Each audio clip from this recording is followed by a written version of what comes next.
¿Sabías que en la lengua maya las vocales tienen 25 sonidos diferentes? El día de hoy te enseñaré los 5 sonidos que tiene la A. El primer sonido es muy idéntico al español y se dice A, A, A. Y la palabra de ejemplo sería abal, abal, abal, que significa ciruela, o también puede ser otro ejemplo, ajau, ajau. El segundo sonido de la A es conocida como vocal larga con tono bajo. Es decir, vamos a alargar el sonido de la A y sería A, A, A.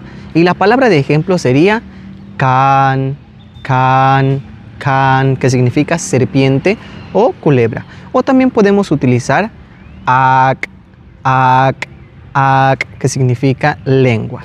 El tercer sonido que tiene la A es vocal larga con tono alto.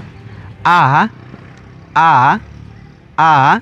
Y en este ejemplo pudiésemos utilizar acach, acach, acach, que significa tábano. El cuarto sonido que tiene la A se le conoce como vocal glotalizada. Es decir, vamos a cortarle el sonido a la A. En este caso quedaría A, A, A. Y la palabra de ejemplo sería agua, que en este caso se dice ja, ja, ja, agua. Y el último sonido que tiene la A es la vocal rearticulada. Es decir, hay dos vocales y en medio de ellas hay una glotal que le va a dar una pequeña pausa entre las dos. Y sería a, a, a, a, a, a.